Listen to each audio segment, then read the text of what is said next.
Estaba en la cocina. Marisol movía la cuchara sobre la olla, de espaldas a mí, tarareando algo bajito como si el mundo fuera perfecto. El olor a cena caliente llenaba el apartamento. Todo era exactamente como cualquier otra noche de martes. Mi teléfono estaba roto. La pantalla había quedado destruida esa mañana y no encendía. Necesitaba llamar al banco urgente. Había un movimiento extraño en mi cuenta corporativa que no podía esperar hasta el día siguiente. Así que hice lo más natural del mundo. Tomé el teléfono de Marisol que estaba sobre la encimera y lo desbloqueé. Y entonces lo vi. Una notificación. Un mensaje. De Héctor. Mi socio. Mi amigo de 17 años. El hombre que había construido conmigo cada peso de lo que teníamos. El mensaje decía exactamente esto. Mañana voy a mandar a ese idiota a una reunión en otra ciudad por 3 días. No puedo esperar para verte en mi casa de nuevo. Ese idiota era yo. Me quedé inmóvil. El sonido de la cuchara contra la olla seguía. Marisol seguía tarareando. El olor a comida seguía ahí. Todo continuaba exactamente igual, como si el mundo no acabara de partirse en dos debajo de mis pies. No dije nada. No grité. No tiré el teléfono. No entré a la cocina a preguntarle nada. Solo lo leí una vez más. 2 veces más. 3 veces. Hasta que las palabras dejaron de ser palabras y se convirtieron en algo que se instala en el pecho y no se mueve. Dejé el teléfono exactamente donde estaba, boca abajo, con la funda azul oscuro que yo mismo le había regalado en su cumpleaños. Y volví al sofá. 46 años. 17 años de sociedad con Héctor. 12 años casado con Marisol. Y en 3 líneas de texto, todo eso había cambiado de forma para siempre. Pero lo que Héctor no sabía, lo que Marisol no sabía, era que yo no soy el tipo de hombre que explota. Nunca lo fui. Soy el tipo de hombre que observa, que espera, que entiende exactamente lo que tiene en las manos antes de decidir qué hacer con ello. Y en ese momento, sentado en ese sofá mientras el olor a cena caliente seguía llenando el apartamento, entendí que tenía algo muy valioso en las manos. La verdad. Completa. Sin que ninguno de los dos supiera que yo ya la conocía. Eso era todo lo que necesitaba. Esa noche no dormí. Me quedé mirando el techo durante horas, pero no desde el dolor, sino desde algo diferente. Algo más frío. Más calculado. Mi mente empezó a moverse sola, como siempre lo hace cuando enfrento un problema que necesita solución. Y esto era un problema. El más serio que había tenido en mi vida, pero un problema al fin. Héctor había organizado una reunión para sacarme de la ciudad. 3 días fuera. Planeado. Calculado. Lo que significaba que esto no era un error de una noche, no era algo que había pasado de repente. Esto tenía estructura. Tenía tiempo. Tenía historia. Y si tenía historia, tenía pruebas. Empecé a repasar los últimos meses en mi cabeza. Las veces que Héctor había sugerido que yo manejara ciertos clientes en persona, en otras ciudades. Los viajes que parecían necesarios pero que siempre resultaban en nada concreto. Las reuniones que él cancelaba a último momento con excusas que en su momento me parecieron normales. Los fines de semana en que Marisol decía que saldría con amigas y volvía tarde, tranquila, sin rastro de culpa en la cara. Todo empezaba a tener otra forma. Me levanté a las 3 de la madrugada, fui a la cocina, serví un vaso de agua y me quedé ahí de pie en la oscuridad. Marisol dormía. La casa estaba en silencio. Y yo estaba completamente despierto, más despierto que en años, con una claridad extraña que solo aparece cuando algo te rompe por dentro pero tu cabeza se niega a caer. Al día siguiente, Héctor me llamaría. Me diría que había surgido una reunión importante con un cliente en Monterrey, que era urgente, que solo yo podía manejarla. Me lo diría con esa voz segura, amigable, casi fraternal que había usado conmigo durante 17 años. Y yo le diría que sí, porque a veces, la jugada más inteligente es dejar que el otro crea que está ganando. Esa madrugada tomé una decisión. No iba a confrontar a nadie. No iba a hacer una escena. No iba a romper nada ni gritar ni llorar en una esquina. Iba a hacer algo mucho más efectivo que todo eso. Iba a saber exactamente todo lo que estaba pasando. Cada detalle, cada fecha, cada mensaje, cada movimiento. Y cuando tuviera todo eso en mis manos, cuando la imagen fuera completa y sin grietas, entonces decidiría cómo terminar esto. Porque si Héctor pensaba que me estaba mandando a una reunión en otra ciudad, estaba muy equivocado. Me estaba dando exactamente el tiempo que necesitaba para destruirlo. Pero antes de eso, necesitaba entender algo que todavía no tenía claro. El movimiento en mi cuenta corporativa. Ese detalle que había iniciado toda la noche, el motivo por el que había tomado el teléfono de Marisol en primer lugar. Porque ahora, con todo lo que había descubierto, ese movimiento bancario ya no me parecía una simple irregularidad administrativa. Me parecía otra pieza, otra señal, algo que encajaba demasiado bien con todo lo demás como para ser una coincidencia. Y si había algo que había aprendido en 17 años construyendo una empresa desde cero, era que en los negocios no existen las coincidencias. Solo existen los patrones que aún no has terminado de leer. Esa noche, en la oscuridad de mi cocina, empecé a leer el patrón. Y lo que encontré me heló la sangre de una manera que ningún mensaje de texto hubiera podido hacer solo. La llamada de Héctor llegó a las 9:15 de la mañana, mientras yo estaba sentado en mi escritorio en la oficina fingiendo revisar correos. Lo vi en la pantalla del teléfono nuevo que había comprado temprano, antes de que nadie llegara, y respiré despacio antes de contestar. Una vez, 2 veces, y respondí con la misma voz de siempre. Luciano, ¿cómo estás? Oye, te llamo porque acaba de surgir algo con el cliente de Monterrey, ya sabes cómo son estas cosas, necesitan una reunión presencial esta semana y pensé que tú eras el indicado para manejarla. Son 3 días, miércoles, jueves y viernes. ¿Puedes? Hizo una pausa, breve, como si ya supiera la respuesta pero necesitara escucharla. Claro, dije. Sin problema. Me organizo y salgo mañana temprano. Hubo algo en su voz después de eso. Un alivio demasiado rápido. Demasiado limpio. Perfecto, te mando los detalles por correo ahora mismo. Va a ser una reunión importante, ya verás. Colgué. Y me quedé mirando el teléfono durante 30 segundos sin moverme. 17 años escuchando esa voz. 17 años confiando en ese tono seguro, fraternal, cálido. Y ahora que sabía lo que sabía, podía escuchar debajo de las palabras algo que antes era invisible. Una actuación. Muy buena, hay que reconocerlo. Pero una actuación al fin. Me levanté, cerré la puerta de mi oficina con llave, y saqué una libreta nueva que había comprado junto con el teléfono esa mañana. Una libreta física, de papel, que no podía ser hackeada ni borrada ni intervenida. Empecé a escribir. Fechas. Nombres. Movimientos. Todo lo que recordaba de los últimos 12 meses que ahora, visto desde este nuevo ángulo, adquiría un significado completamente distinto. El viaje a Guadalajara en marzo, que Héctor organizó de un día para otro diciéndome que el cliente era difícil y necesitaba atención especial. 4 días fuera. El viaje a Veracruz en junio, 5 días. El congreso en Ciudad de México en agosto al que Héctor insistió que fuera yo porque tenía mejor perfil para ese tipo de eventos. 3 días. Conté en la libreta. Solo en lo que podía recordar, Héctor me había sacado de la ciudad al menos 7 veces en el último año. 7 veces con razones distintas, urgentes, siempre razonables. Siempre yo. Nunca él. Cerré la libreta y abrí el sistema contable de la empresa en mi computadora. Aquí es donde todo cambió.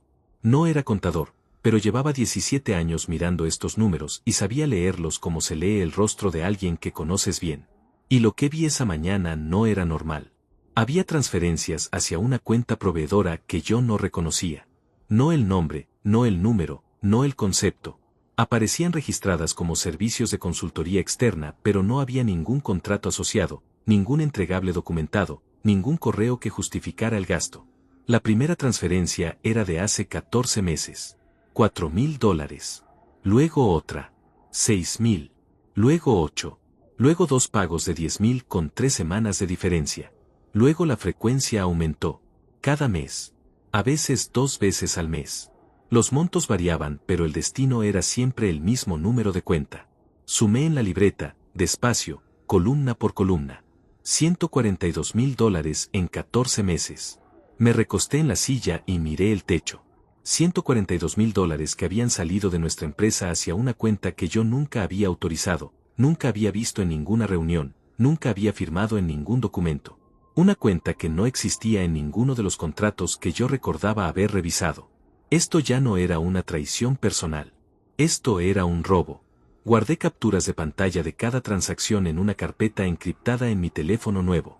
Luego las mandé a un correo personal que nadie en la empresa conocía, uno que había creado esa misma mañana desde una red que no era la de la oficina. No quería dejar rastros en los servidores internos. Todavía no sabía hasta dónde llegaba esto ni cuántas personas estaban involucradas. Porque eso era lo siguiente que necesitaba entender. Héctor no podía haber hecho esto solo. Las transferencias estaban registradas en el sistema con códigos de autorización que requerían al menos 2 firmas internas. La mía o la de alguien con acceso equivalente. Y yo no había firmado nada de eso.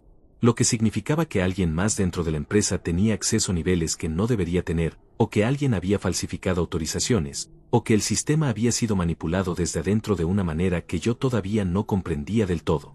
Necesitaba ayuda. Pero tenía que ser alguien en quien pudiera confiar completamente. Alguien externo a la empresa, que no tuviera ninguna relación con Héctor, que no supiera nada de lo que estaba pasando y que tuviera las herramientas para ayudarme a entender la magnitud real de lo que tenía entre las manos. Pensé en Andrés. Andrés era contador público y abogado, una combinación poco común pero brutalmente útil en momentos como este. Lo conocía desde la universidad. Habíamos mantenido el contacto a lo largo de los años aunque nunca habíamos trabajado juntos formalmente. Era discreto. Era inteligente. Y lo más importante, no tenía ninguna conexión con Héctor ni con nadie en mi empresa.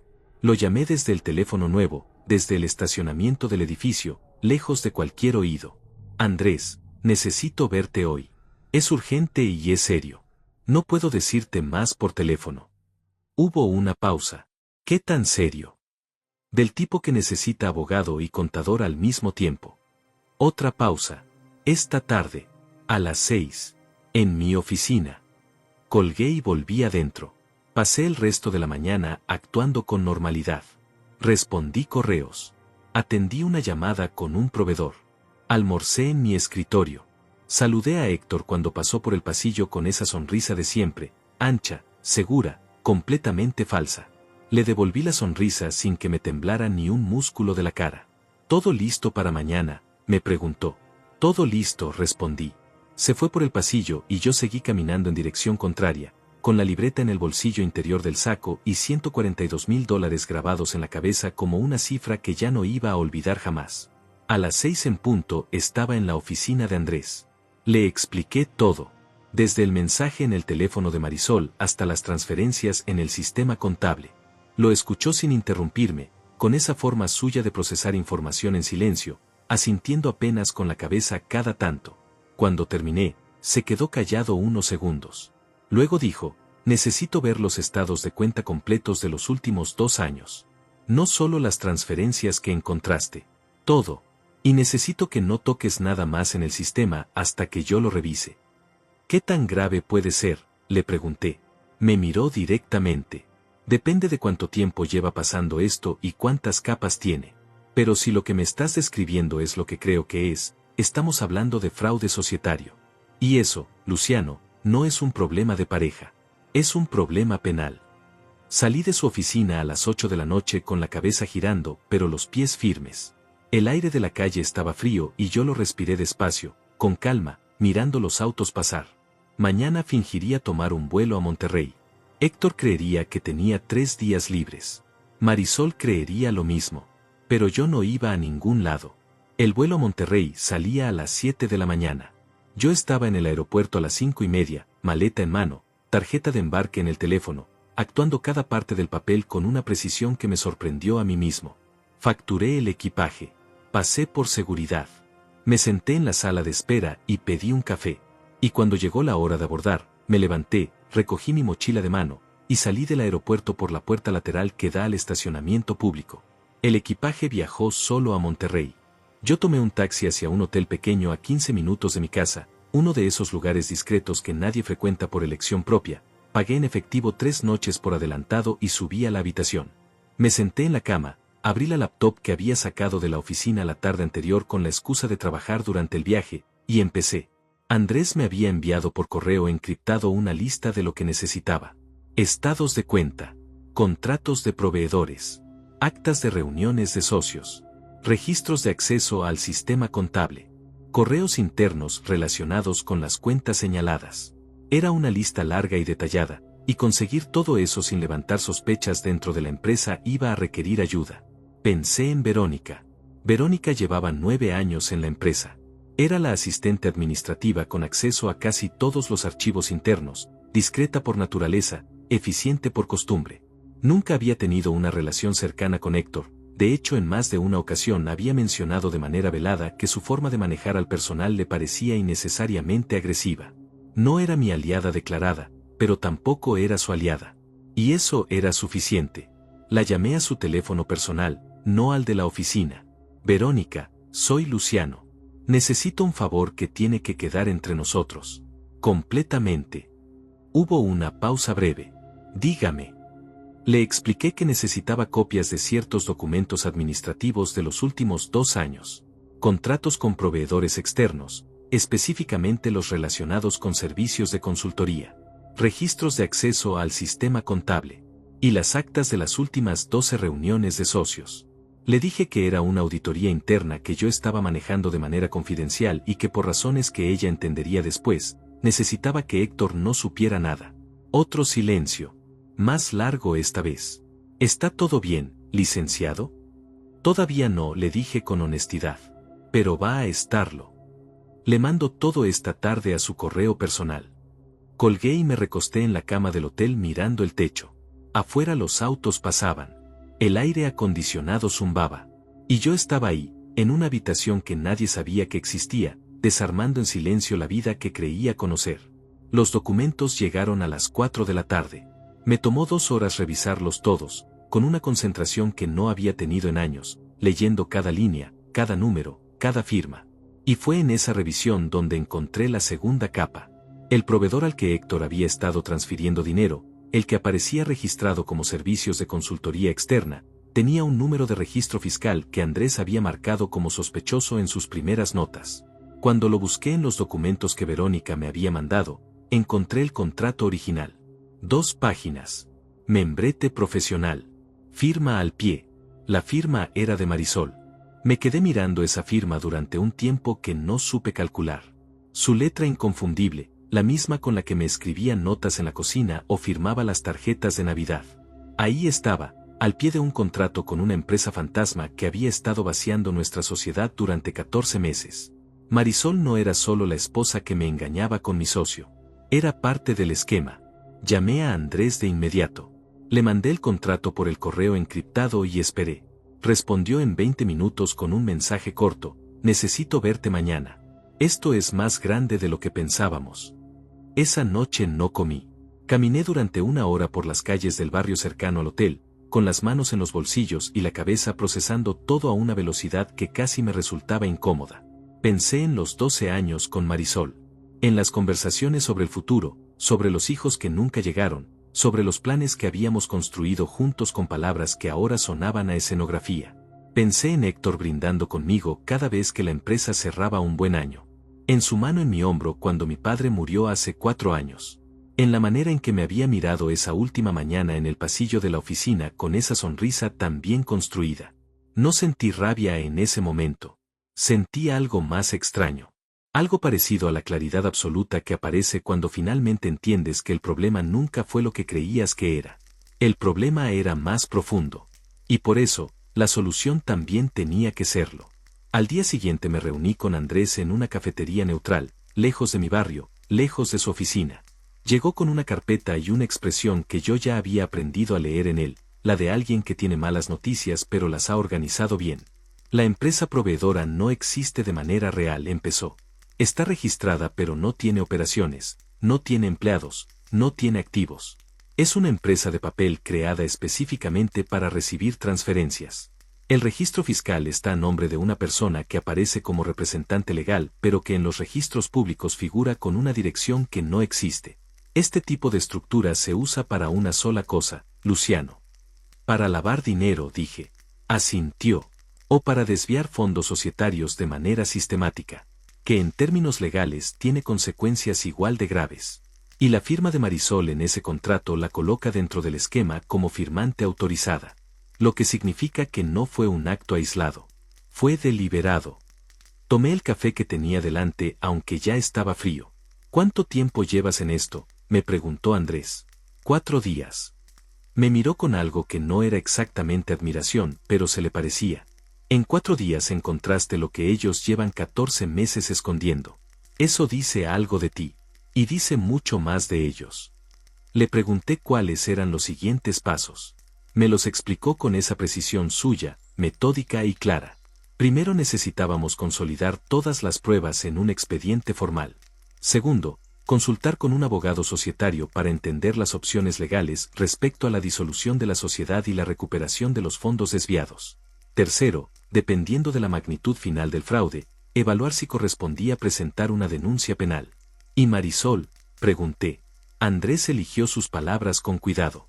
Marisol tiene exposición legal real. Su firma en ese contrato la implica directamente.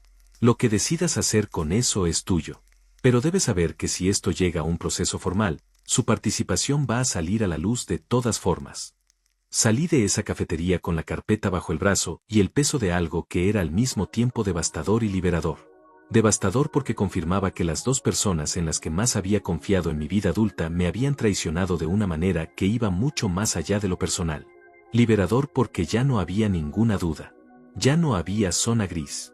Ya no había manera de convencerme de que quizás me había equivocado, quizás había malinterpretado, quizás había algo que no entendía. Lo entendía todo. Con documentos. Con firmas. Con números. Esa tarde, desde la habitación del hotel, recibí una llamada de Héctor. Número conocido, voz de siempre. ¿Cómo va todo por Monterrey? Bien, dije. El cliente es complicado, pero creo que vamos por buen camino. Perfecto. Tómate tu tiempo, no hay prisa. No hay prisa. Claro que no. Cada hora que yo estuviera fuera era una hora más que él tenía. Descuida, le dije. Voy a aprovechar bien estos días. Colgué y me permití, por primera vez desde que todo esto había comenzado, una sonrisa pequeña y fría. Porque mientras Héctor creía que me estaba controlando el tiempo, yo estaba usando ese mismo tiempo para construir algo que él no podría desmantelar.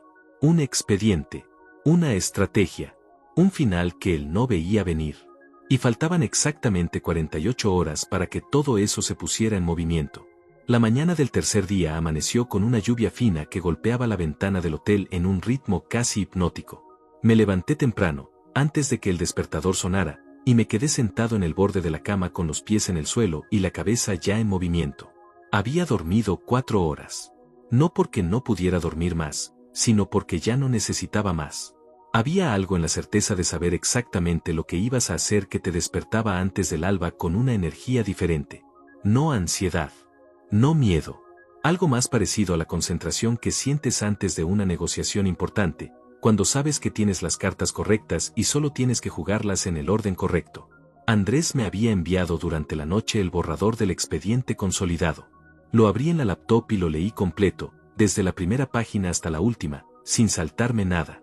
Era un documento de 31 páginas que resumía con precisión quirúrgica 14 meses de fraude sistemático. Transferencias clasificadas por fecha y monto.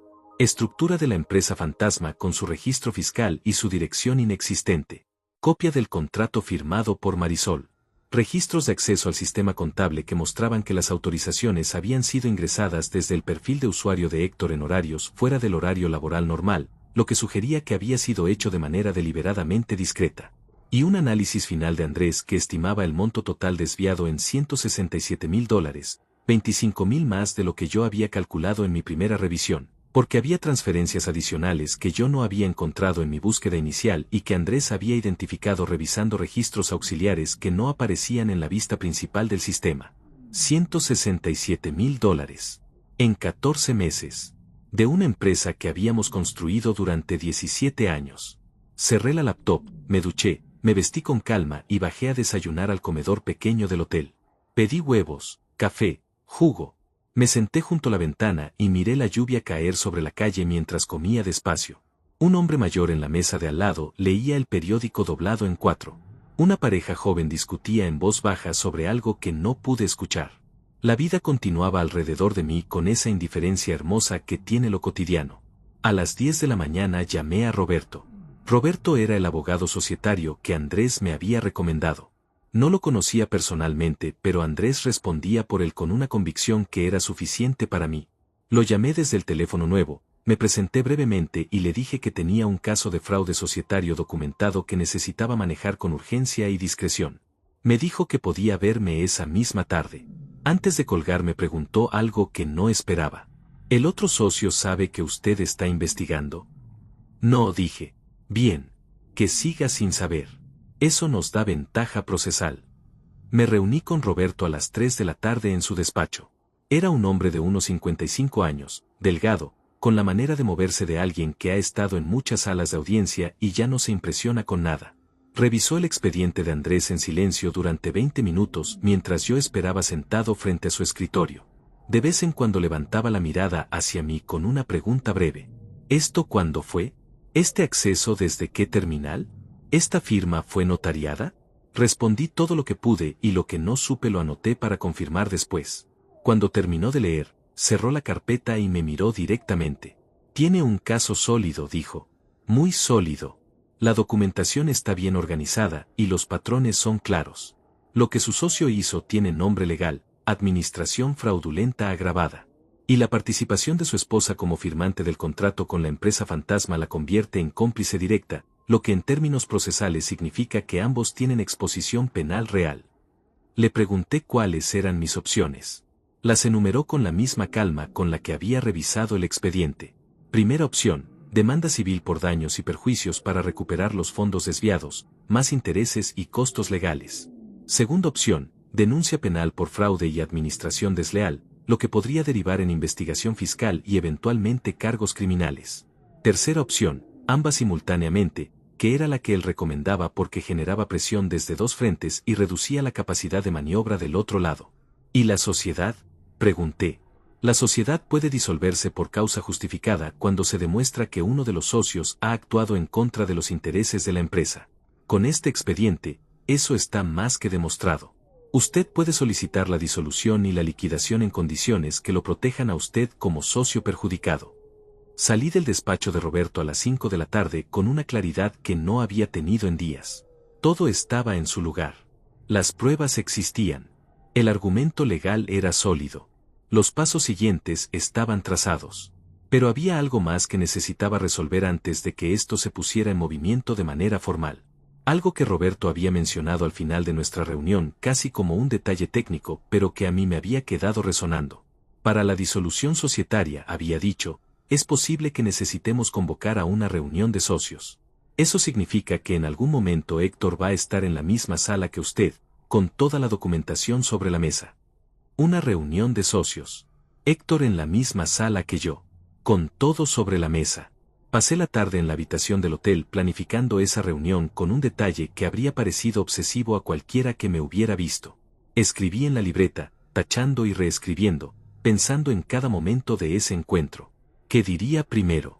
¿Qué dejaría para después?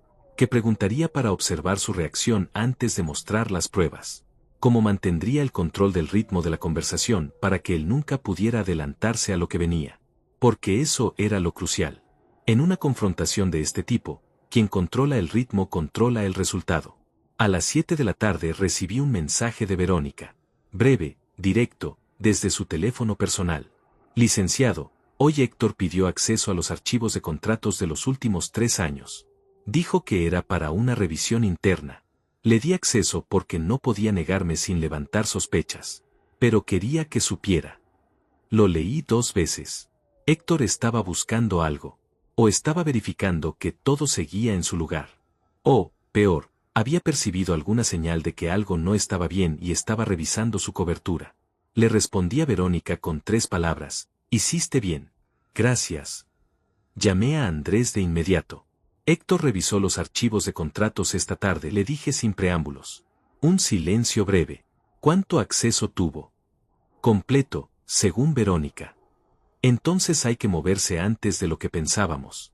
Si sospecha que alguien está revisando sus movimientos, puede intentar alterar registros o mover fondos. Roberto ya tiene todo.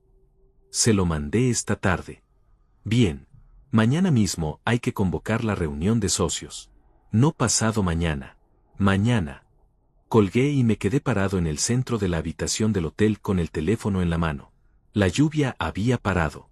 Por la ventana entraba el sonido de la ciudad recuperando su ritmo normal después del agua.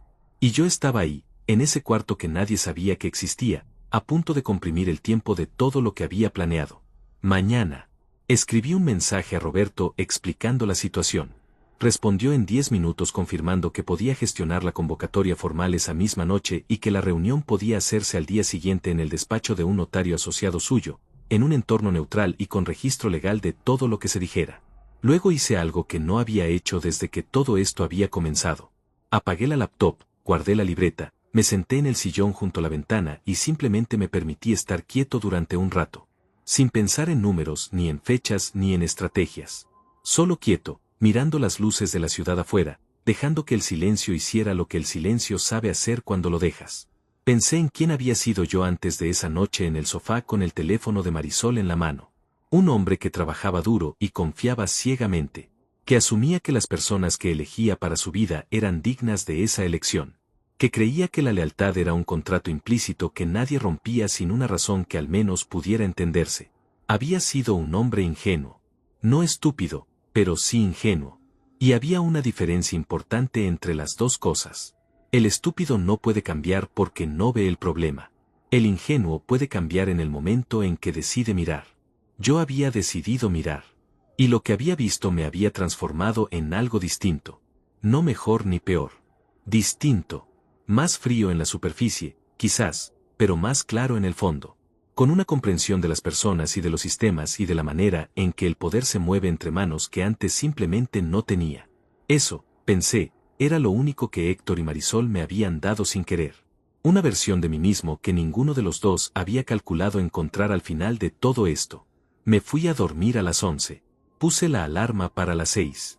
Y antes de cerrar los ojos, con la cabeza en la almohada y la oscuridad completa a mi alrededor, pensé en la cara que pondría Héctor mañana cuando me viera entrar por esa puerta. Él creía que yo estaba en Monterrey. Mañana iba a aprender lo que cuesta subestimar a alguien durante 17 años. La alarma sonó a las 6 en punto, pero yo ya estaba despierto desde las 5:15. Me levanté sin hacer ruido, como si hubiera alguien en la habitación a quien no quisiera despertar, aunque estaba completamente solo. Me duché con agua fría, me afeité despacio frente al espejo, me puse el traje gris que había traído en la mochila de mano y que había colgado la noche anterior para que no quedara arrugado. Me miré en el espejo durante un momento. 46 años. Un hombre que hacía 5 días había tomado el teléfono de su esposa para llamar al banco y había encontrado algo que lo había cambiado todo. No me veía destruido. Me veía distinto. Más definido, quizás. Como si la presión de los últimos días hubiera eliminado algo que sobraba y hubiera dejado solo lo esencial. Bajé al comedor, desayuné café y tostadas sin hambre real pero con la disciplina de quien sabe que va a necesitar energía, y a las 7:30 salí del hotel con la carpeta de documentos bajo el brazo y el teléfono en el bolsillo. Roberto me había confirmado por mensaje la noche anterior que la reunión estaba convocada para las 10 de la mañana en la notaría de su asociado. La convocatoria había sido enviada a Héctor por vía formal, como lo exigía el contrato de sociedad, con 3 horas de anticipación mínima que en este caso se cumplían de manera ajustada pero legal. El motivo declarado en la convocatoria era escueto, revisión urgente de asuntos societarios. Sin más detalles. Sin anticipar nada. A las 8 recibí la primera señal de que Héctor había percibido que algo no estaba bien. Me llamó. Dejé que sonara 2 veces antes de contestar. Controlé la respiración. Contesté con la misma voz de siempre. Luciano, acabo de recibir una convocatoria a reunión de socios para hoy a las 10. ¿De qué se trata esto? Creí que estabas en Monterrey. Hubo una tensión en su voz que antes habría pasado por alto. Ahora la escuchaba con una claridad perfecta. No era curiosidad. Era alarma disfrazada de curiosidad. Volví anoche, dije con calma. Surgió algo que no puede esperar. Nos vemos a las 10, Héctor. Ahí te explico. Un silencio. Breve pero denso. Está todo bien. A las 10, repetí. Y colgué. Me quedé mirando el teléfono durante unos segundos. Esa llamada me confirmaba 2 cosas. Primera, Héctor no esperaba verme antes del viernes. Segunda, la convocatoria formal lo había puesto nervioso, lo suficiente como para llamarme de inmediato en lugar de simplemente presentarse y esperar. Eso significaba que su instinto de supervivencia ya estaba activo, que en algún lugar de su cabeza, por más que intentara convencerse de que todo estaba bajo control, había una alarma encendida. Bien. Que llegara nervioso. Los hombres nerviosos cometen errores. Llegué a la notaría a las 9:15. Roberto ya estaba ahí, junto con Andrés y el notario, un hombre mayor de apellido Luis que manejaba este tipo de procesos con la eficiencia tranquila de alguien que ha visto demasiado como para sorprenderse con algo. Revisamos juntos el orden de la reunión. Roberto llevaría la voz formal. Andrés presentaría el análisis financiero.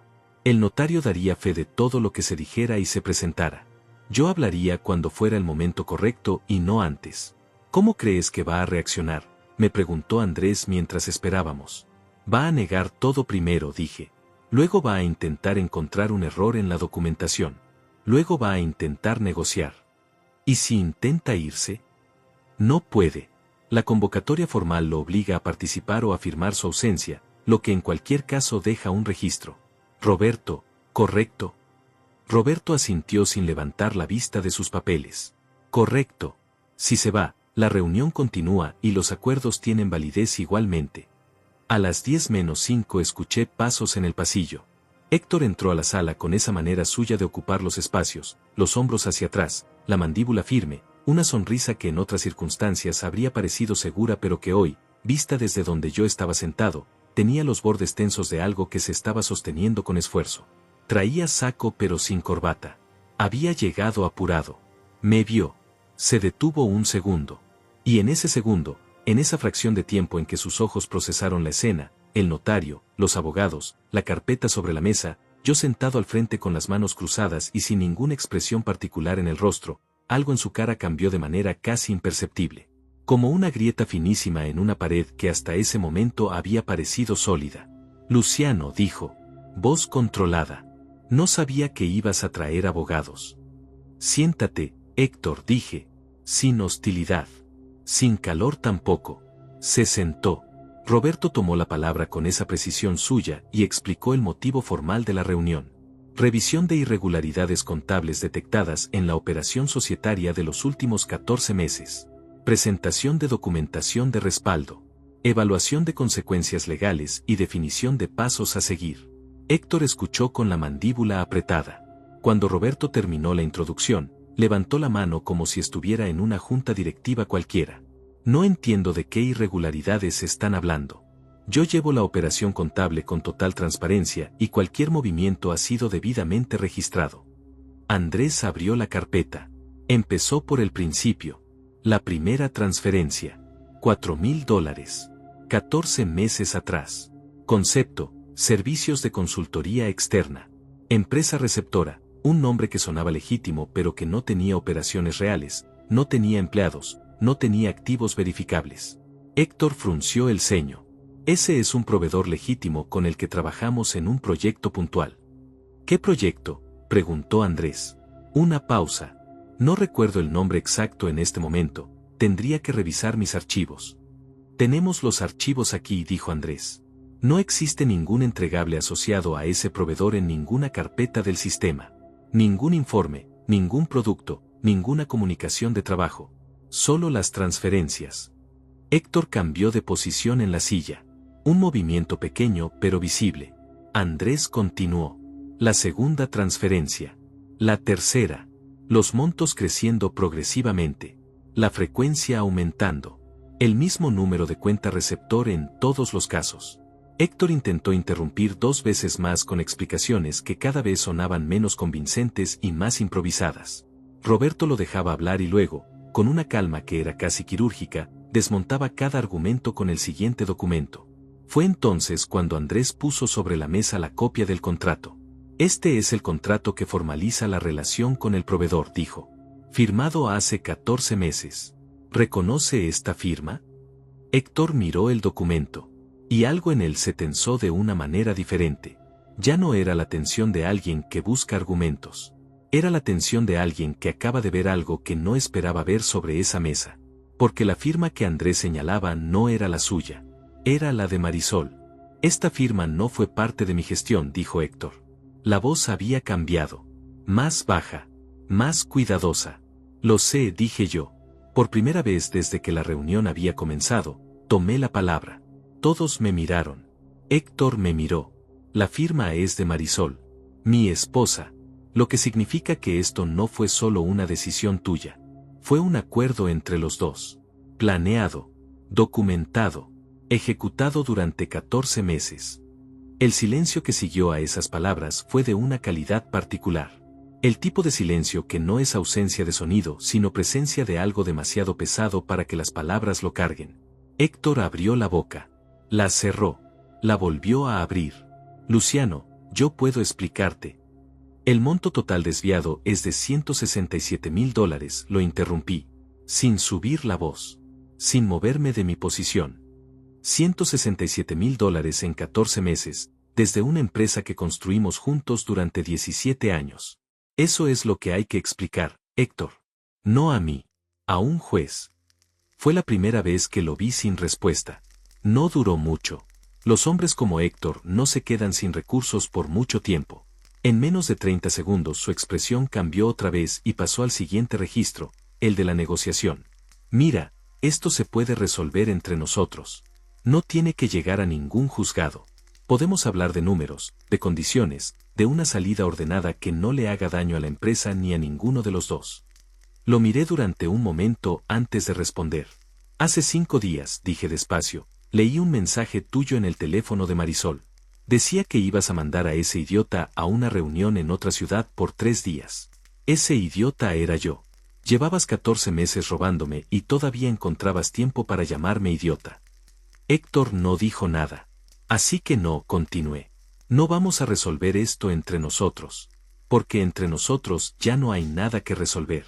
Lo que hay es un expediente de 31 páginas, 2 abogados, un notario y un proceso legal que empieza hoy.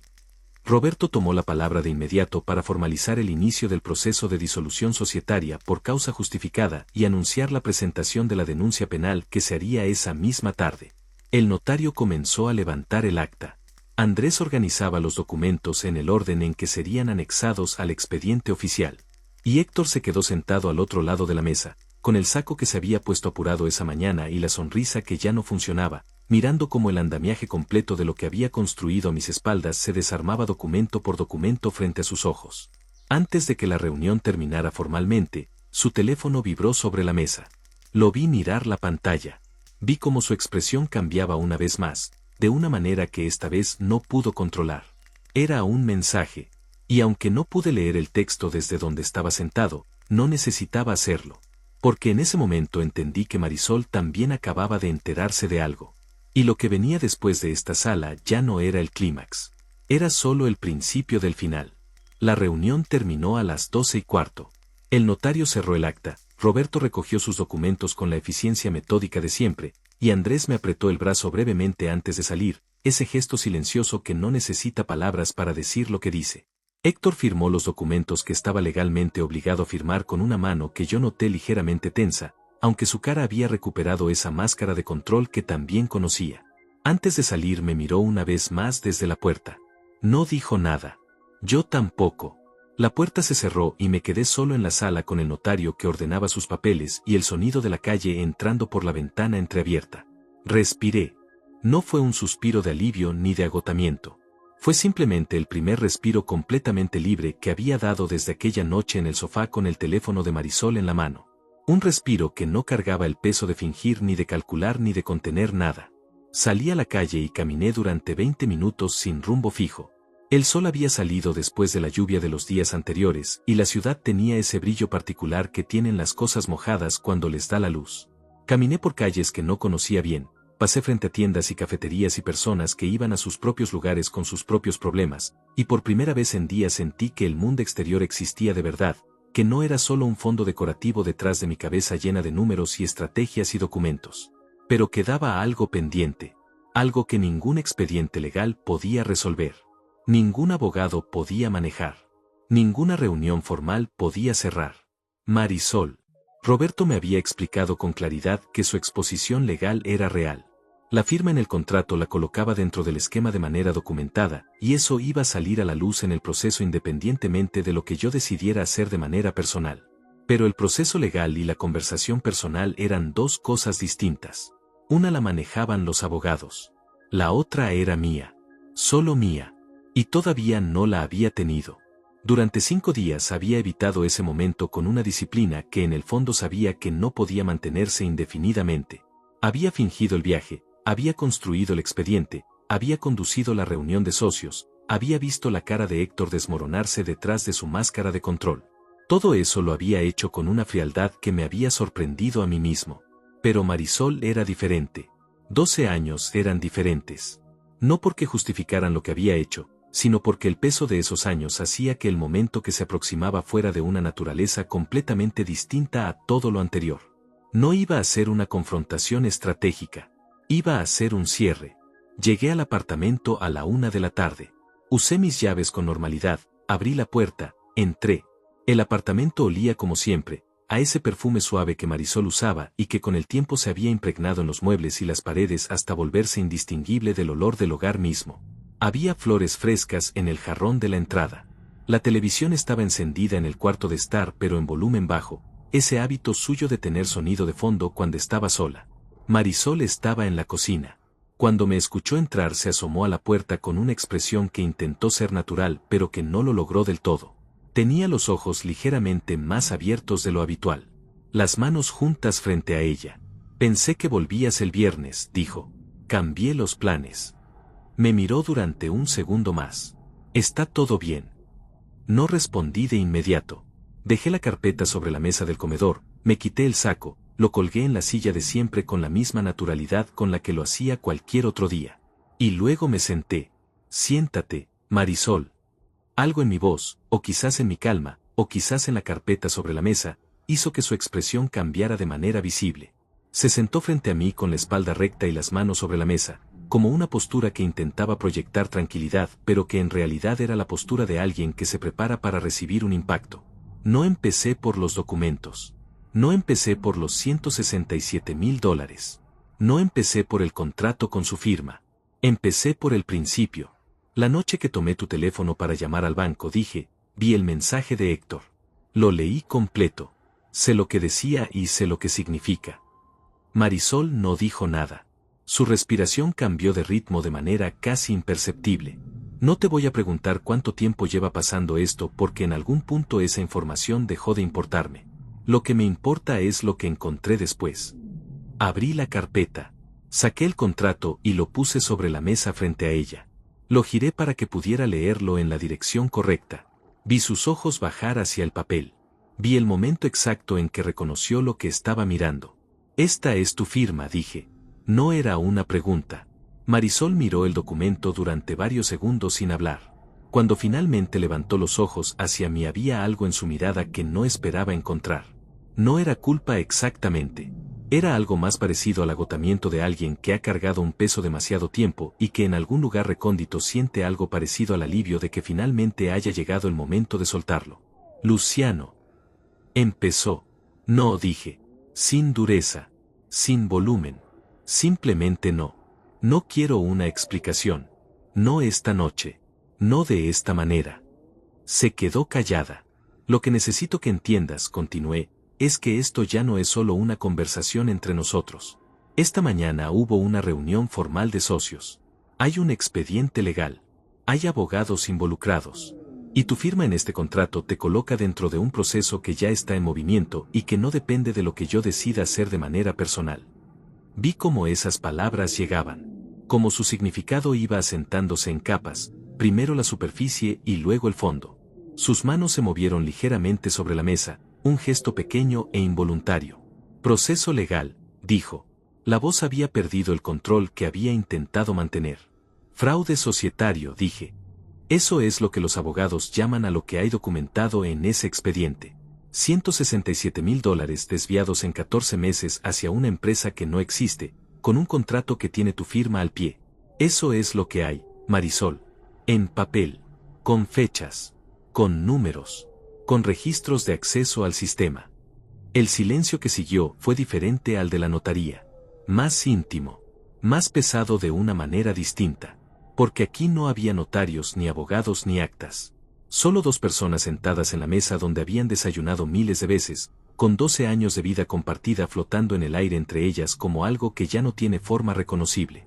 No sé qué te dijo Héctor para convencerte de que formaras parte de esto, dije después de un momento. Y en algún punto quizás me importe saberlo.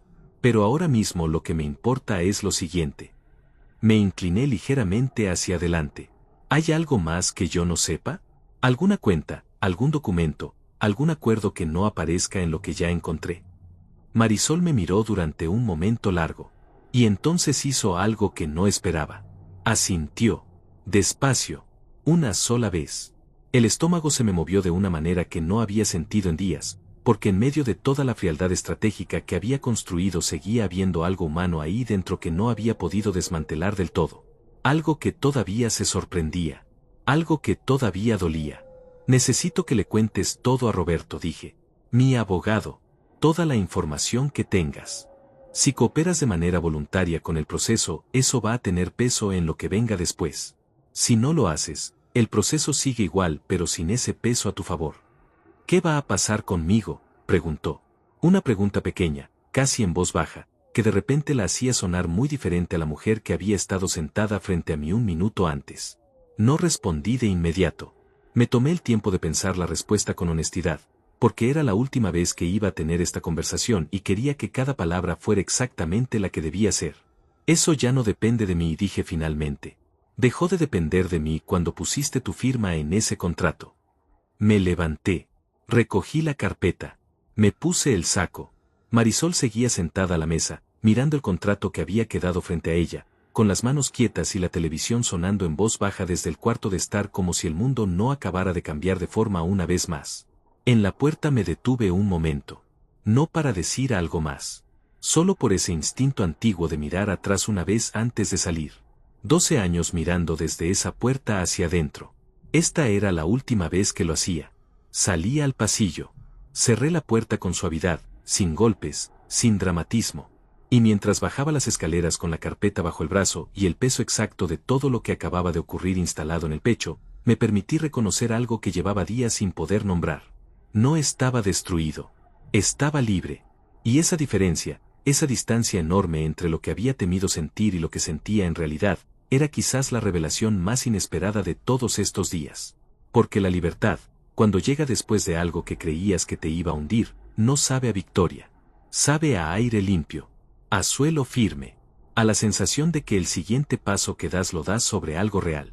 Y eso, descubrí esa tarde bajando esas escaleras, era suficiente.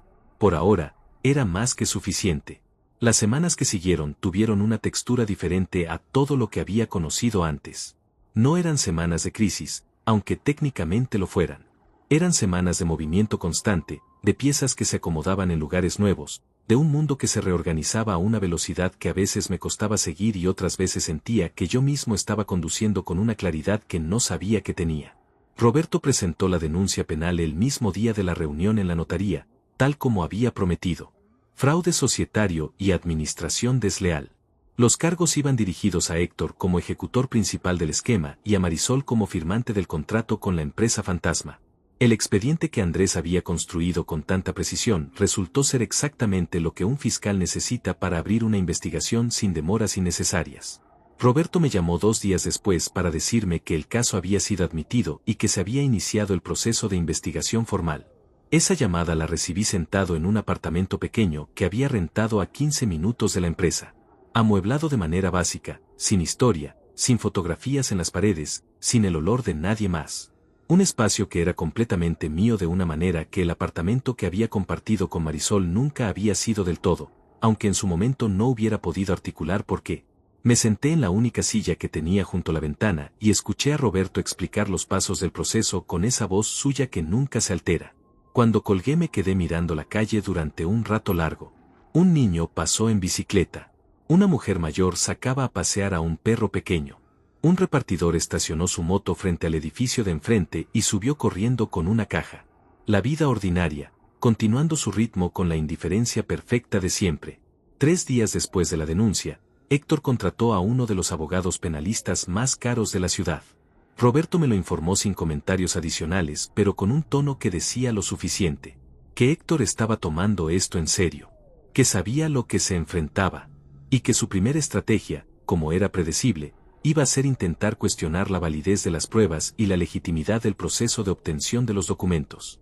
¿Puede hacer eso?, le pregunté. Puede intentarlo, dijo Roberto. Pero la documentación fue obtenida de manera completamente legal. Verónica tiene acceso autorizado a esos archivos como parte de sus funciones. Usted tiene acceso al sistema contable como socio igualitario. No hay nada que cuestionar en la cadena de obtención de las pruebas. Su abogado lo sabe. Solo está haciendo tiempo. Hacer tiempo. Eso era lo que hacen los que saben que van perdiendo. Alargar el proceso con la esperanza de que algo cambie, de que alguien se canse, de que el otro lado cometa un error que les dé una grieta por donde entrar. No iban a encontrar ninguna grieta, porque yo no estaba cansado. Estaba, paradójicamente, más descansado que en años. Dormía mejor en ese apartamento vacío que en cualquier noche de los últimos 12 meses. Me despertaba sin la tensión sorda que ahora reconocía como el peso inconsciente de vivir cerca de algo que no estaba bien sin saber nombrarlo. Me levantaba con la cabeza despejada y una agenda clara y el tipo de energía que solo aparece cuando lo que haces está perfectamente alineado con lo que eres. Fue durante esas semanas cuando Verónica me llamó una tarde para contarme algo que no esperaba. Licenciado, hay algo que creo que necesita saber. Antes de que usted descubriera todo esto, hace unos 6 meses, yo había notado algunas cosas extrañas en los registros contables. No entendía bien lo que significaban, pero me generaban dudas. Fui a hablar con el licenciado Héctor y él me dijo que eran ajustes técnicos normales de fin de año y que no me preocupara. Yo le creí. Quería que supiera que si hubiera sabido lo que realmente estaba pasando. Verónica, la interrumpí con calma. Hiciste exactamente lo que tenías que hacer en cada momento. Primero cuando fuiste a preguntar. Luego cuando decidiste ayudarme. No tienes nada de qué preocuparte. Hubo un silencio breve al otro lado. Gracias, licenciado. Colgué y me quedé pensando en lo que acababa de decirme. 6 meses atrás Verónica había notado algo. Lo había reportado internamente y Héctor lo había neutralizado con una explicación simple y una posición de autoridad. Eso me dijo algo importante sobre cómo había operado todo el esquema. No con audacia ciega, sino con inteligencia calculada.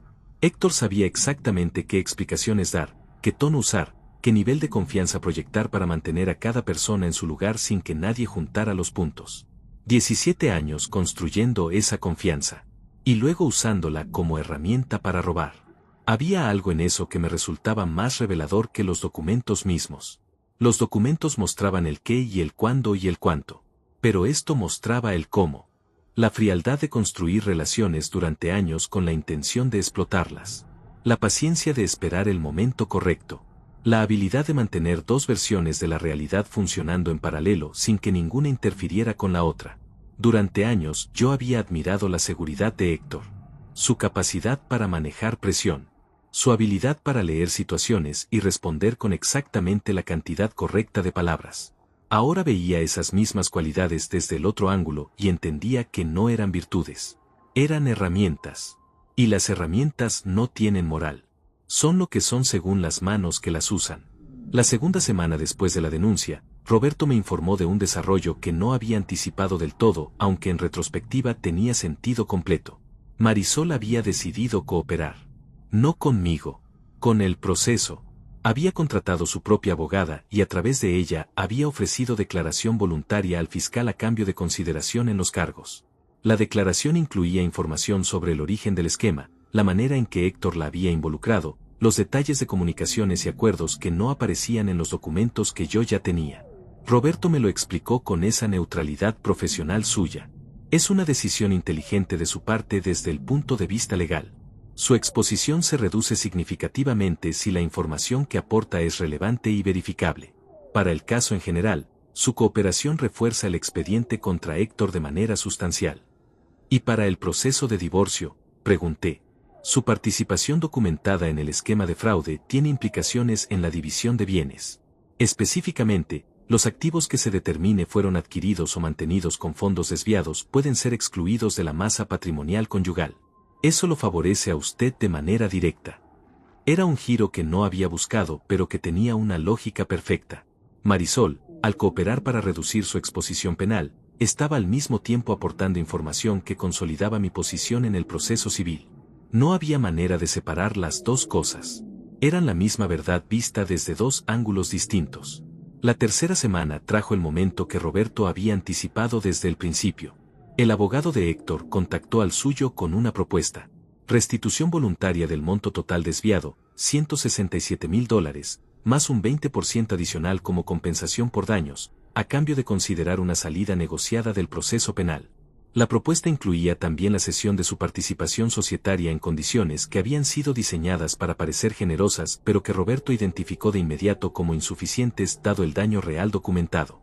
Roberto me la presentó sin recomendación en ningún sentido. Solo los términos, claros y ordenados, y la pregunta implícita de qué quería hacer yo. Me tomé 24 horas antes de responder. No porque dudara de la respuesta, sino porque quería asegurarme de que la decisión que tomara fuera completamente mía, sin prisa, sin reacción emocional de ningún tipo. Quería poder mirarla desde todos los ángulos posibles y elegir desde la claridad y no desde otra cosa. Al día siguiente llamé a Roberto. Rechaza la propuesta, dije. La restitución del dinero no es negociable, eso tiene que estar en cualquier acuerdo. Pero la salida del proceso penal no está en discusión. Lo que hizo tiene consecuencias legales y esas consecuencias son parte del proceso, no una variable que se pueda negociar como si fuera el precio de un contrato. Roberto no respondió de inmediato. Luego dijo, entendido. ¿Algún mensaje adicional para su contraparte? Pensé durante un segundo. Diles que si quieren proponer algo diferente, que lo hagan por escrito y con números reales. Que no me manden propuestas diseñadas para parecer lo que no son. Que ya tuve suficiente de eso. Hubo algo que sonó casi como una sonrisa en la voz de Roberto cuando respondió. Con mucho gusto. Esa noche, sentado en la única silla de mi apartamento vacío con una taza de café que se había enfriado sin que me diera cuenta, me permití pensar en Héctor de una manera diferente a como lo había hecho en todas esas semanas. No con rabia. Hacía tiempo que la rabia había dejado de ser útil y yo había aprendido a soltar las cosas cuando dejan de ser útiles. Sino con algo más parecido a una comprensión fría y desapasionada de lo que había ocurrido realmente entre nosotros. Héctor me había subestimado. Esa era la raíz de todo. Me había visto como alguien que trabajaba duro pero que miraba hacia adentro, hacia la construcción, hacia los proyectos y los clientes y los números, y no hacia los lados. No hacia él. Me había calculado como un hombre de confianza ciega y había usado esa confianza como el punto de apoyo de todo el esquema. Y en eso, hay que reconocerlo, no se había equivocado del todo. Yo había sido ese hombre. Hasta aquella noche en el sofá. Lo que no había calculado era lo que esa misma noche activó en mí. La capacidad de observar con frialdad. De moverme sin hacer ruido. De construir algo sólido en silencio mientras él creía que todo seguía exactamente igual. Había querido mandar a ese idiota a una reunión en otra ciudad. Y ese idiota había usado esos 3 días para desarmarlo completamente. Dejé la taza de café en la mesa, me levanté, fui a la ventana. La ciudad afuera tenía esa quietud particular de las noches entre semana cuando todo se ha calmado pero todavía no ha llegado el silencio completo. Luces encendidas en edificios lejanos. El sonido lejano de un auto. El parpadeo lento de una señal de tráfico en la esquina. Todo en su lugar. Todo exactamente como debía ser. Y yo, por primera vez en mucho tiempo, también. El proceso legal tuvo su propio ritmo, como todos los procesos legales, lento en algunos tramos y sorpresivamente rápido en otros, con una lógica interna que Roberto me fue explicando a medida que avanzaba para que yo nunca perdiera la orientación de dónde estábamos y hacia dónde íbamos. Había aprendido a confiar en ese ritmo sin desesperarme ni adelantarme, a dejar que cada etapa se completara en su tiempo sin intentar empujar lo que no podía empujarse y sin soltar lo que necesitaba sostenerse. 6 semanas después de la reunión en la notaría, Héctor fue citado formalmente por el fiscal como imputado en el proceso penal. Roberto me lo comunicó un martes por la mañana con esa voz suya de siempre, neutral y precisa, pero con algo debajo que yo ya sabía leer como satisfacción profesional bien contenida. La citación formal significaba que el expediente había superado la revisión inicial y que el proceso tenía sustento suficiente para avanzar hacia la siguiente etapa. El abogado de Héctor había intentado 2 objeciones procedimentales en las semanas previas y ambas habían sido desestimadas. El edificio que habían construido para defenderse tenía las mismas grietas que todos los edificios construidos sobre mentiras. Se veían cuando la luz les daba desde el ángulo correcto. Esa misma semana recibí una llamada que no esperaba. Era Luis, Un empresario con quien habíamos tenido conversaciones preliminares hacía casi 2 años sobre una posible colaboración que nunca había llegado a concretarse porque en ese momento yo estaba demasiado enfocado en otros proyectos y Héctor había dicho que el momento no era el correcto. Ahora Luis llamaba de manera directa, a mi teléfono personal, para retomar esa conversación. Me enteré de algunos movimientos en tu empresa, dijo sin rodeos, con esa manera directa que siempre había caracterizado su forma de hablar. No los detalles, pero sí que hay cambios importantes. Quería llamarte para decirte que si estás pensando en nuevos proyectos, la propuesta que discutimos hace 2 años sigue sobre la mesa. Actualizada, mejorada, y esta vez sin intermediarios que opinen sobre el momento correcto. Esa última frase me dijo que Luis sabía más de lo que decía saber, o que había hecho sus propias conexiones. En cualquier caso, no era el momento de explorar esa conversación de manera detallada, pero sí era el momento de mantenerla abierta. Dame un mes, le dije. Cuando el panorama esté más definido, hablamos con calma. Un mes, repitió. Aquí voy a estar. Colgué y anoté la conversación en la libreta. No porque la fuera a olvidar, sino porque había aprendido en estas semanas el valor de registrar todo. Las conversaciones importantes, las fechas, los compromisos, las señales. Un hombre que anota lo que importa tiene una memoria mucho más confiable que uno que solo confía en su cabeza. El proceso de divorcio avanzaba en paralelo al penal, manejado por Roberto con la misma eficiencia metódica con la que manejaba todo. Marisol y su abogada habían presentado sus propias condiciones iniciales, que Roberto había catalogado como un punto de partida negociador más que una posición real. El hecho de que Marisol hubiera cooperado con el fiscal no le eximía de las consecuencias civiles de su participación en el esquema, pero sí influía en el tono general de las negociaciones, que eran más pragmáticas y menos confrontacionales de lo que podrían haber sido. Hubo un momento en ese proceso que me quedó grabado de una manera particular. Roberto me había convocado a su despacho para revisar un borrador de acuerdo sobre la división del patrimonio conyugal. Estábamos sentados frente a su escritorio cuando mencionó un detalle que yo no había considerado hasta ese momento. Hay una cuenta de inversiones a nombre de los dos que Marisol declaró en su inventario patrimonial, dijo.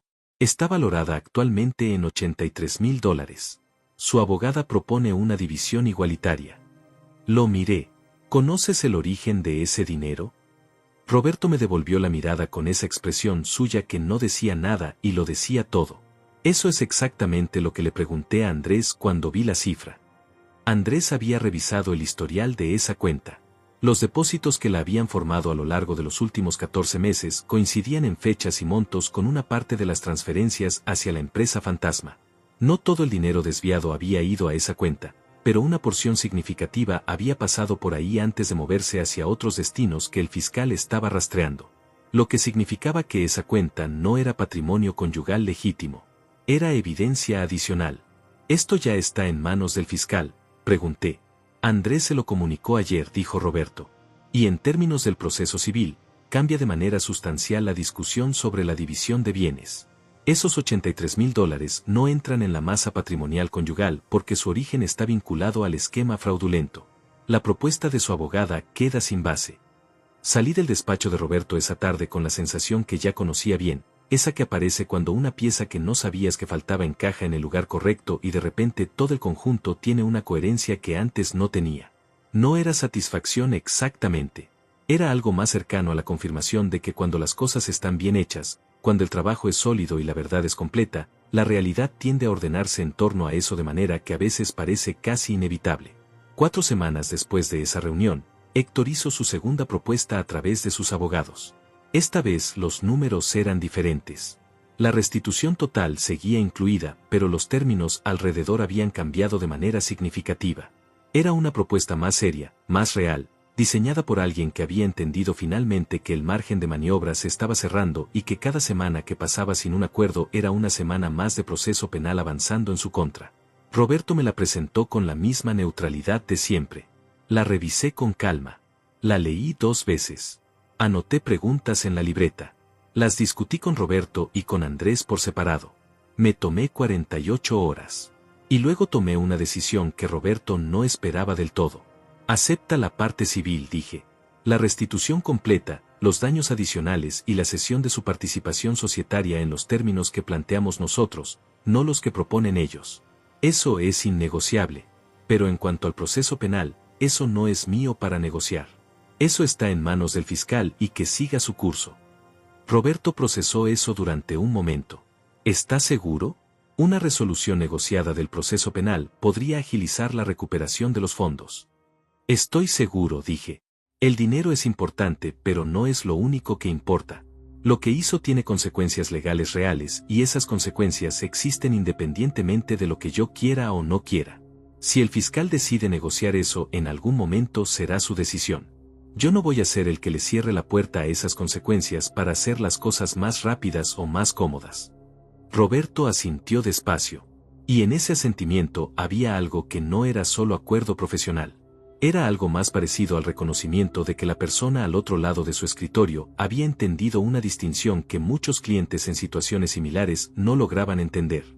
La diferencia entre lo que te corresponde recuperar y lo que le corresponde enfrentar al otro.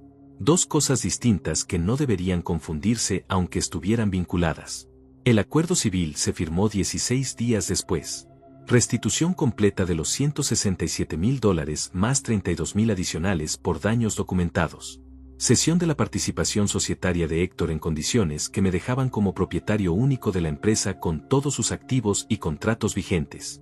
Firma de un acuerdo de confidencialidad que en realidad beneficiaba más a Héctor que a mí, pero que Roberto había incluido como concesión menor para facilitar el cierre del acuerdo civil sin comprometer nada esencial. El día que firmé ese documento estaba solo en el despacho de Roberto con el notario de siempre y los dos abogados.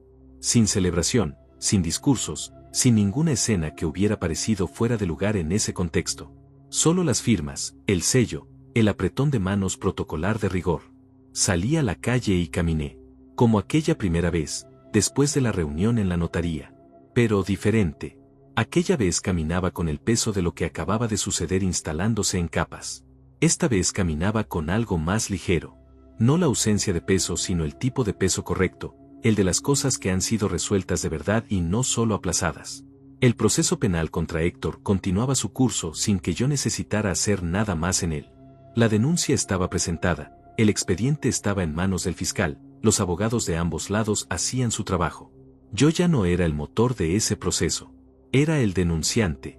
Y esa distinción, que al principio había sido difícil de soltar porque sentía que soltar el control era perder terreno, ahora me parecía exactamente correcta.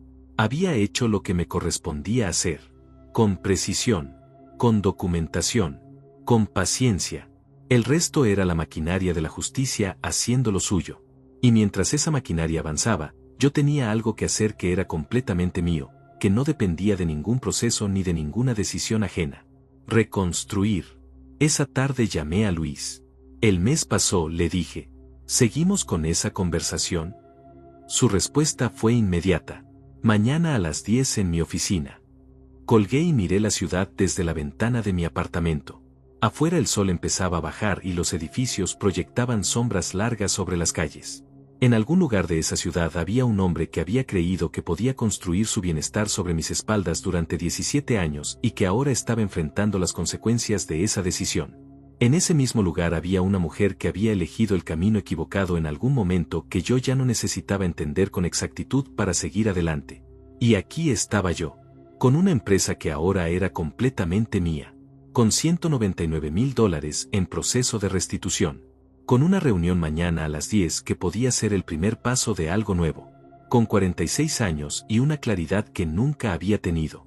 No estaba empezando desde cero. Estaba empezando desde todo lo que había aprendido. Y esa diferencia era enorme. La reunión con Luis duró 3 horas. Llegué a su oficina a las 10 en punto con la libreta, el teléfono y la versión más actualizada de los estados financieros de la empresa, que Andrés había preparado para mí la semana anterior con una claridad que hacía mucho tiempo no tenían los números de esa empresa. Porque eso era lo que pasa cuando eliminas de un sistema todo lo que estaba corrompiendo su funcionamiento. Los números se limpian. La imagen real aparece. Y la imagen real de lo que yo tenía, depurada de 14 meses de sangrado sistemático, era considerablemente mejor de lo que yo mismo había estimado en mis momentos más optimistas de esas últimas semanas. Luis era un hombre que escuchaba antes de hablar. Eso lo había notado desde la primera vez que habíamos tenido contacto, 2 años atrás, y ahora lo confirmaba de nuevo. Me dejó hablar durante casi 40 minutos sin interrumpirme más que para hacer preguntas breves y precisas que demostraban que estaba procesando cada palabra en tiempo real. Cuando terminé de presentar la situación actual de la empresa, sus activos, sus contratos vigentes, su cartera de clientes y las proyecciones que Andrés había elaborado para los próximos 18 meses, Luis se recostó en su silla y se quedó en silencio durante casi un minuto completo. Yo esperé sin llenar ese silencio.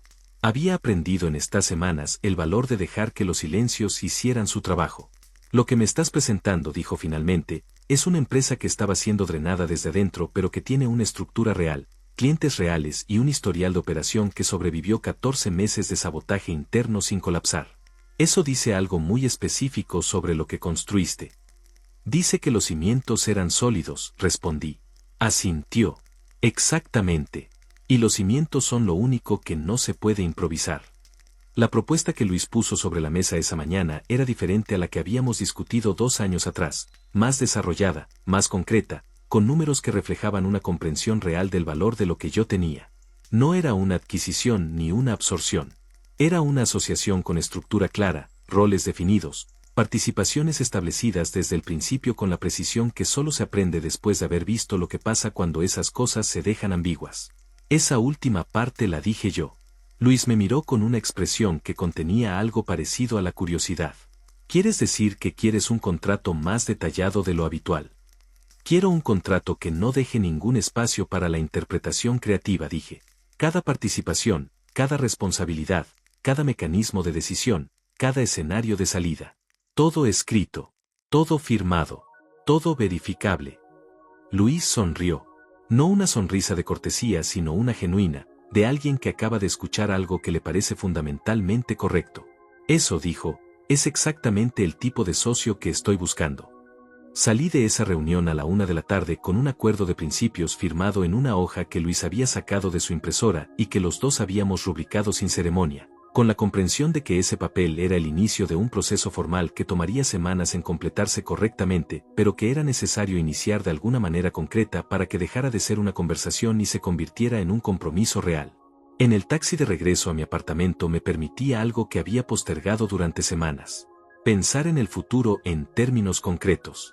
No en términos de lo que necesitaba resolver o de lo que venía después en el proceso legal o de los pasos siguientes en la negociación, sino en términos de lo que quería construir, de cómo quería que se viera mi vida dentro de 1 año, dentro de 3, dentro de 5, con qué tipo de personas quería rodearme, en qué tipo de proyectos quería invertir mi energía, qué tipo de hombre quería ser a los 50, a los 55, en los años que tenía por delante y que de repente se sentían no como una prolongación de lo anterior sino como algo completamente nuevo. Era una sensación extraña y poderosa al mismo tiempo. Como cuando abres una ventana que ha estado cerrada mucho tiempo y el aire entra de golpe y durante un segundo no sabes si es frío o caliente, solo sabes que es diferente y que lo necesitabas sin haber sabido que lo necesitabas. 2 semanas después de esa reunión con Luis, el proceso penal contra Héctor registró un avance que Roberto me comunicó con más detalle de lo habitual. El fiscal había encontrado, a partir de la información que Marisol había aportado en su declaración voluntaria, evidencia de que el esquema de desvío de fondos no había comenzado hace 14 meses sino hace casi 3 años. Los primeros movimientos habían sido menores, casi imperceptibles, del tipo que se registran como errores de redondeo en una revisión superficial. La escala había crecido de manera gradual y deliberada, probando los límites del sistema, ajustando la metodología, construyendo una cobertura cada vez más sofisticada. 3 años. Cuando Roberto me dijo esa cifra me quedé en silencio durante un momento. No de sorpresa exactamente. La sorpresa real la había sentido aquella noche en el sofá y todo lo que vino después había sido un proceso de comprender la dimensión real de lo que había descubierto. Pero 3 años era un número que tenía un peso específico. Porque 3 años atrás yo todavía creía que todo estaba bien. 3 años atrás había renovado el contrato de sociedad con Héctor con una cena de celebración y una botella de vino que habíamos elegido juntos. 3 años atrás había hablado con Marisol sobre la posibilidad de comprar una casa más grande porque la empresa estaba creciendo y el futuro parecía sólido. Y todo ese tiempo, debajo de esa superficie de normalidad, algo había estado moviéndose en la oscuridad. Lo dejé pasar por mí durante un momento. Lo sentí en su dimensión real sin intentar reducirlo ni racionalizarlo ni convertirlo en otra cosa. Y luego lo solté, porque guardarlo no servía para nada. Y yo había aprendido en estas semanas a no cargar lo que no sirve.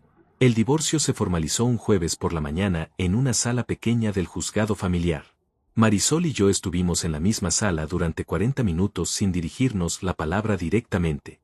Todo pasó a través de los abogados, que es como debe pasar este tipo de cosas cuando las palabras directas ya no tienen nada útil que agregar. Firmé donde me indicaron que firmara. Escuché lo que el juez tenía que decir. Y cuando todo terminó me levanté, le estreché la mano a Roberto, y salí. En el pasillo del juzgado me crucé con la abogada de Marisol, que me saludó con una inclinación de cabeza profesional. Detrás de ella, a unos metros, estaba Marisol. Nos miramos durante un segundo. Solo un segundo. Lo suficiente para que yo pudiera ver en su cara algo que no era exactamente arrepentimiento, pero que tampoco era la ausencia de él. Algo más complejo, más difícil de nombrar, del tipo de cosas que quedan en la cara de las personas cuando han vivido algo que las ha cambiado de maneras que todavía no terminan de entender. No le dije nada. No porque no tuviera palabras, sino porque las palabras que tenía no eran para ese pasillo ni para ese momento. Eran mías. Y algunas cosas es mejor guardarlas no para usarlas, sino simplemente porque son tuyas y de nadie más. Salí del juzgado al mediodía. El sol estaba directamente arriba y la calle brillaba con esa luz blanca de mitad del día que no tiene sombras. Me quedé parado en la acera durante un momento con las manos en los bolsillos y los ojos entrecerrados contra la luz. 46 años. Una empresa que era completamente mía.